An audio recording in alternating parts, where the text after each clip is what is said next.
How do I support my nervous system as a parent of a PDA child or teen? So this is an extraordinarily important question because for most parents of PDAers, our nervous systems are the primary and sometimes only accommodation for our child's nervous system difference or disability.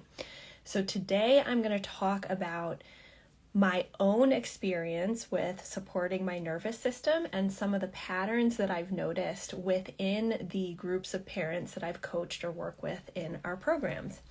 So this is a question I often get within the privacy of our programming, and I haven't talked a lot about it on social media because it is so personal. But I hope that today, as I share a more intimate story of my own nervous system stress, healing, and support, that it will help you. So I'm going to start. Well, first of all, let me introduce myself in case you're new to the space. Hi, I'm Casey. I'm the mom of a PDA son who is 10, named Cooper, and a 6-year-old who we are not sure what his neurotype is quite yet, William. He's 6, and the founder of At Peace Parents.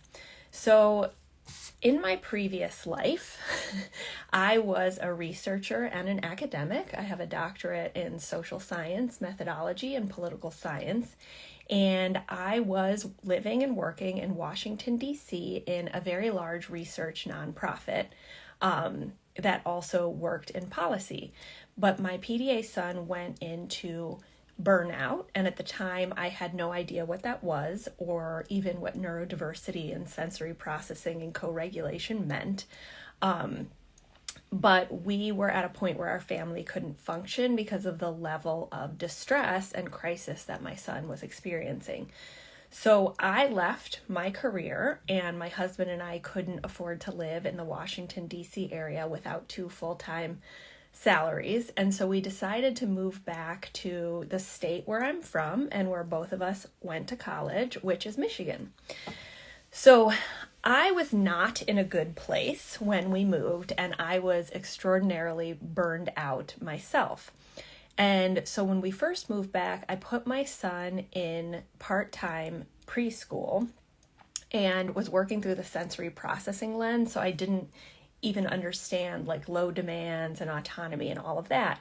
And in the time that I had when he was at preschool, my entire focus was like, how do I get myself back to a place where I can even be around him in a calm way without a ton of reactivity, because I could see that it was just leading to these downward spirals and dysregulation for both of us, which I know is very common for parents of PDAers.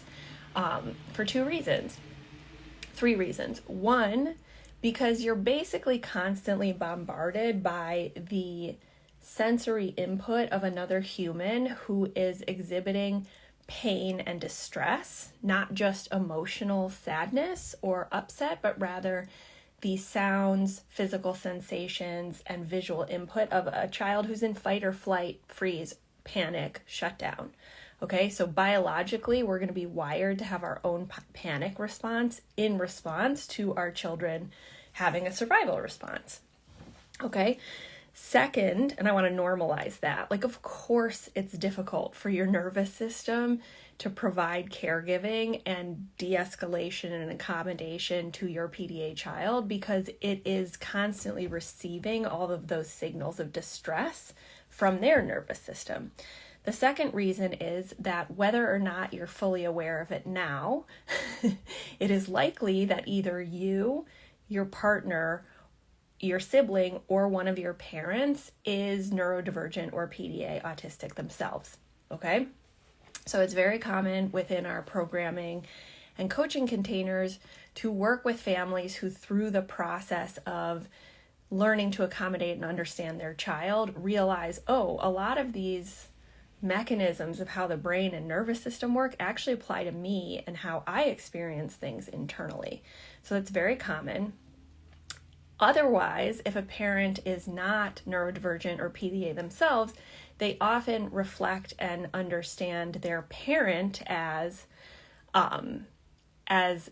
maybe being PDA and being raised by an undiagnosed, unaware PDAer and receiving things like equalizing or their parents' unexpected meltdowns or dysregulation, which as a child you internalize as your own fault. Okay, so then we have this degree of patterning from our childhood that makes it harder to be around our PDA child or teen. And then I think genetically, most of the people who find my world or find at peace parents, and maybe this is just bias or who's attracted to me, but I would say the vast majority have their own degree of anxiety, whether genetic or because of the parenting experience. So I see a question here. What is PDA? PDA is pathological demand avoidance or pervasive drive for autonomy.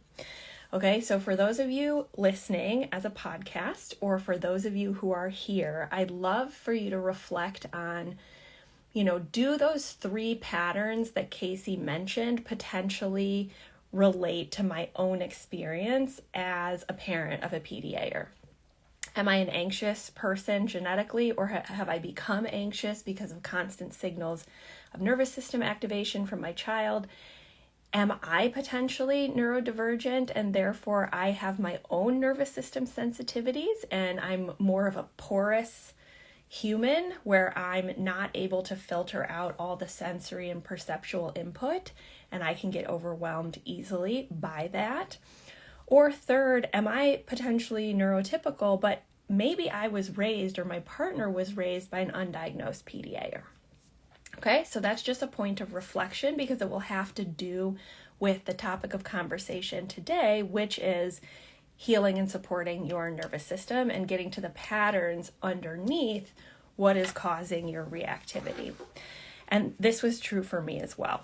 Okay, so when I moved from Michigan, when my son was in preschool, the thing that I would do to care for myself, and the only thing I felt like I could manage, was to go to the wellness center and float in the sauna with like sensory deprivation with my ears under the hot water, so I couldn't hear anything, and I had like all this hot water around me. I wouldn't work out or do any exercise. I would just float, and then I would take my book out of my locker and go into the sauna and have like another intense sensory experience of heat while I read books that I was reading in order to help me understand my PDA son. So the first and most profound book that I read on my beginning of my nervous system healing journey doesn't have a cover anymore because that's how many times I have reread it and referred to it and written things in it. It is The Body Keeps the Score by Bessel Kolk. So this book, if you haven't read it, I highly, highly recommend it because it gives you a sense of 3 really important things, both for your child and for yourself. The first is the landscape of how we understand how to help people with mental health and struggles with anxiety and potentially undiagnosed neurodivergence is often looked at as 2 options, right? So we have therapy, which is often talk therapy or cognitive therapy, and then we have medication, right? And I will say I have done tons of talk and cognitive behavioral therapy since I was 26, so I'm not bashing it. And I also am on anti-anxiety medication and SSRI, okay? So I'm not bashing these 2 traditional options to helping with mental health or potentially managing as a neurodivergent person. But the point of this book is to say, hey, we're missing this 3rd part of the tripod, which is body-based healing of encoded trauma. Okay, so his point, which is in the title of the book, The Body Keeps the Score, is the medical system has missed this 3rd prong of like, how do we actually get out of the brain and into the body itself to heal some of our trauma and support our nervous system, which is causing a lot of these challenges, whether it's, ruminative thoughts, anxiety, you knowing how to accommodate a PDA child, but you're so activated in your nervous system, you actually can't stay calm, or you have reactions that you feel ashamed of, which is true for all of us. Okay, and then last third of this book actually has a chapter dedicated to examples of each of the types of new evidence-based therapies that are showing ways to get into the body and heal and support the nervous system and trauma. And so I dove into this and was in the sauna, like underlining things and making notes and being like, look at all these modalities that maybe I intuited in my 20s. I did and still do a lot of yoga as a healing modality. But there were all these other examples that I hadn't heard of, like neurofeedback, internal family systems, EMDR, and somatic experiencing, etc. So I was like, okay, I think I need to start doing some of these more body-based approaches because I've done so much work on my anxiety, and yet I still struggle so much with panic attacks and ruminative thoughts, etc. And I'm having trouble managing myself, even though I know cognitively what my son needs. And I think, I've worked with enough parents to know that this is a very common experience. And it's not just you, if you're the one listening, of like, I know how to accommodate my PDA kid. I know that I'm supposed to be, not reacting in the moment, but like my body just does it and I can't seem to help it. Okay, so this is what this talk is about, is to help you get to those underlying patterns. So what I decided to experiment with first, and I've been doing for the last 5 years, is called EMDR. And I should have prepared before this coffee with Casey and been like, what exactly is that acronym? Because I always forget, but it's like eye desensitization movement. So the whole thing with EMDR is that you're doing something that allows your brain to cross the midline from the left to right hemisphere, either by following a light that goes back and forth left to right, or when I was doing this during the pandemic and everything had to be virtually, I was on a screen with the therapist on a Zoom call, and then I would follow like a blue ball across a white screen that went back and forth. And when I did it in person, I would have buzzers, so it would buzz one hand and then buzz another. So you're going back and forth across the midline of your brain as you reprocess things from your childhood or the past that might be making it much more difficult for you to stay in the present moment, calm and non-reactive with your child. Okay? So over the past 5 years of EMDR, I have grown a lot in my capacity to understand the underlying patterns of my life that were influencing how I responded and reacted to my child. And I want to share some of those with you. So during the reprocessing, I reprocessed some things from my childhood, from being a child who was a perfectionist and tended to freeze and dissociate, and was navigating her parents' divorce. The birth of my son, which was extremely traumatic, and we had like an emergency C-section, and it was very difficult. The aftermath of the birth of my son, and then the crisis of him going into burnout. Okay, so all of this work in the therapy space was much harder than I thought it would be. Okay, and I want to share this with you because if you're considering this, I want to give you some tips and lessons so that you don't go into it blindly, kind of like I did, of like, let's give this a try. So the first thing that I noticed as I did this reprocessing, especially in the first 6 months, was that it was absolutely exhausting for my body and my nervous system. Okay, so I would do like 45 minutes of reprocessing with EMDR, and I would come home and feel like I needed to take like a 2 or 3 hour nap. And sometimes I couldn't because I would be going to pick up my son and having the afternoon with him. And so I would be very like dysregulated immediately afterwards, and it would be even harder for me to stay calm in the face of the accommodating and the caregiving and his dysregulation. So even if I wasn't able to take a nap right afterwards, I would sometimes have to go to bed at like 7 or 8 and just completely fall asleep. So that the absolute exhaustion of doing this was not something I anticipated. So it's something you want to think about in terms of creating space either in your schedule, the timing, or in your support system of like, hey, I'm going to be doing EMDR. I might be scheduling it for the morning instead of right before I pick up my kids, or, I'm going to be needing my partner to be doing more of the caregiving on the days that I do EMDR. Okay.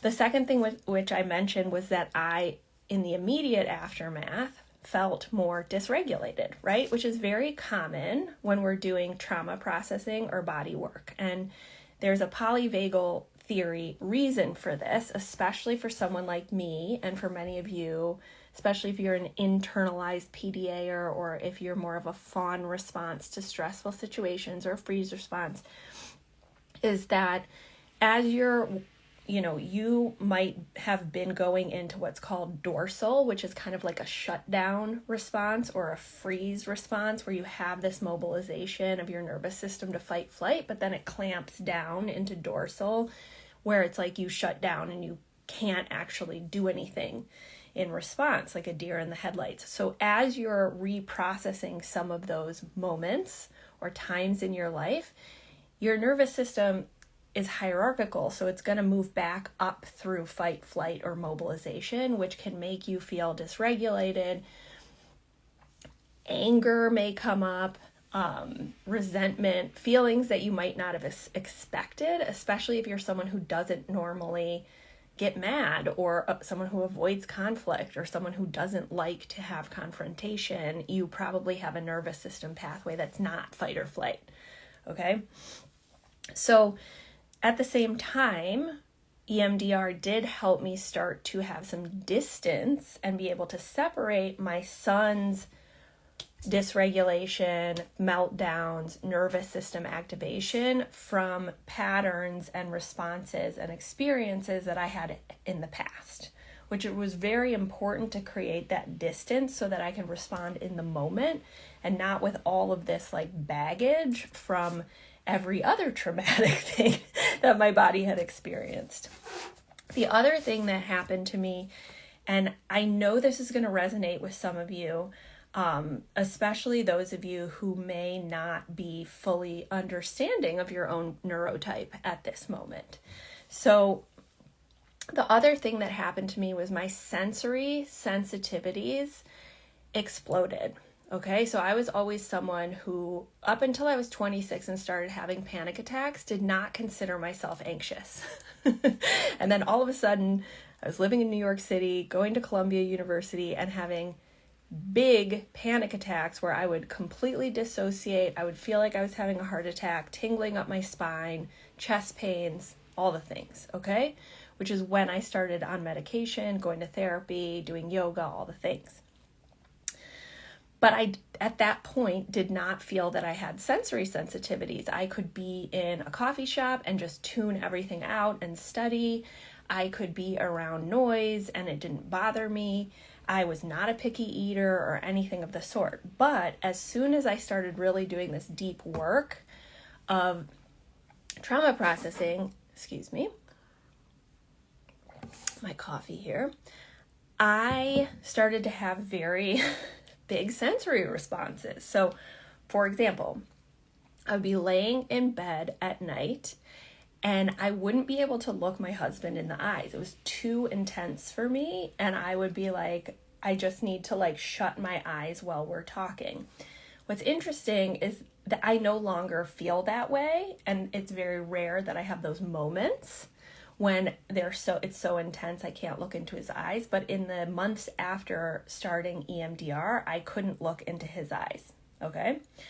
So this, of course, is making me think, well, am I autistic? And I just didn't know exactly what was going on, because when I would meditate, like I felt like my body needed to move and rock, which like felt very uncomfortable and weird to me. And it totally like brought up, oh, I'm ableist. Like, why am I not letting myself, why am I judging myself because my body wants to move in this rocking way? And like, am I judging others and all these things? And then I remember it was like 3 years ago, maybe more, where I moderated at PDA North America some of the breakout groups with parents of PDAers to support them to connect with one another. And it was really wonderful and fulfilling and meaningful, but I got off that moderation and I could not function. I couldn't speak. I needed to be in a dark room. I got under a weighted blanket with a rice bag over my eyes, and I couldn't really interact. And again, I was like, what is going on? Am I autistic, or is this just trauma healing, right? Because you can also have an increase in sensory sensitivities when you're working on the nervous system. So this is all very confusing for me. And I started to have to use noise canceling headphones. I would gag when I had to take out the trash and I needed my husband to do it. Smells became overwhelming. Some of this has since dissipated, which is interesting because it has not been consistently that intense. However, it certainly was in the aftermath of my first 6 months of really doing this type of work. So I see a question from the comments. So Kim asks, Casey, will there be a recording of this? Yes, there will. There will be a recording, and we'll also put it into a podcast so you can listen to it. So at the same time, I was going through all of this questioning of am I autistic? Am I just healing from trauma? What is happening? I was super confused, and also got more confused by being a public face in the PDA space, because at the time I was getting a lot of negative feedback, trolling, and even attempted cancellations, not from the medical community or therapists, but from the autistic community, because I was responded to as you should not be talking about this because you're not an autistic woman, even though I was talking about parenting and a parenting experience. So I had a very early and very negative experience with the online advocacy community for autism and for autistics. And so I was at the time exploring my own identity while receiving all of this really judgmental and negative feedback. And I was at a point where my nervous system was more sensitive than it had ever been. Okay. And so of course I'm not going to feel autistic pride, I'm an autistic person and woman and identity first and all of this. And also that's not my personality. I've never had a strong identity first vibe. That's never been me. Okay. And I perceive identity as the intersection of lived experience and internal experience and belonging.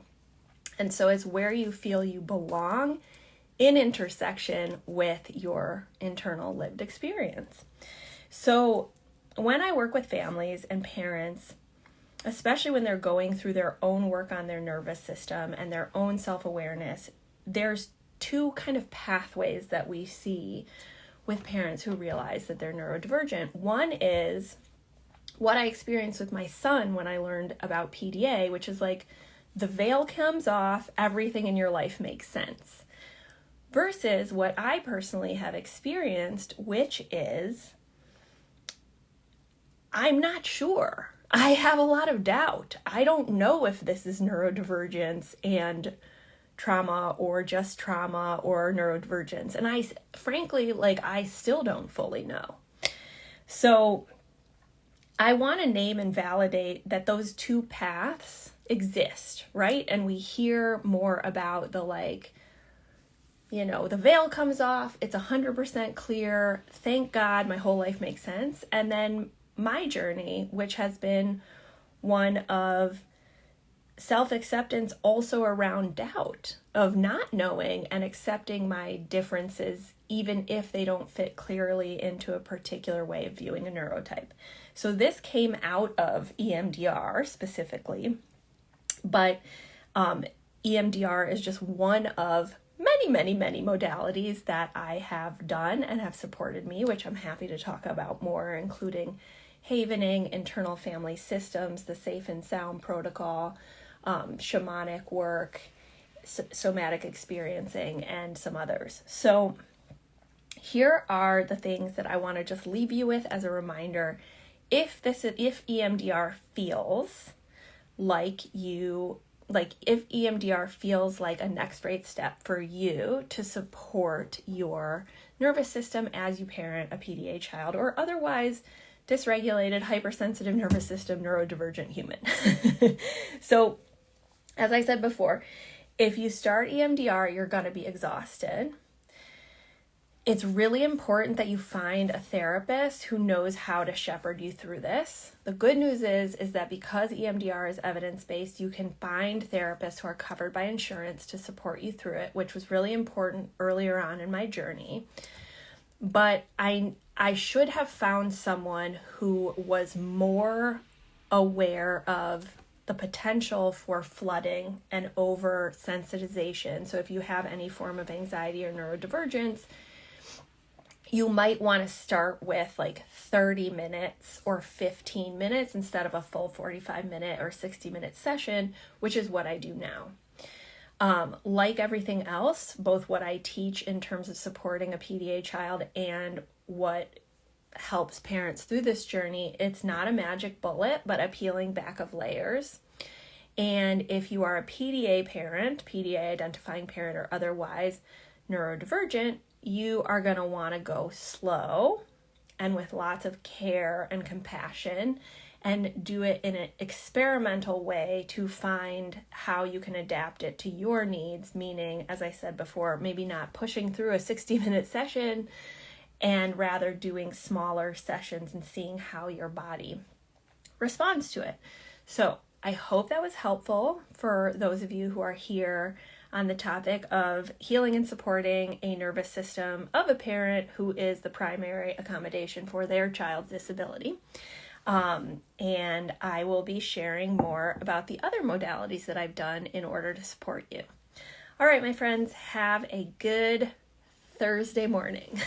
Bye.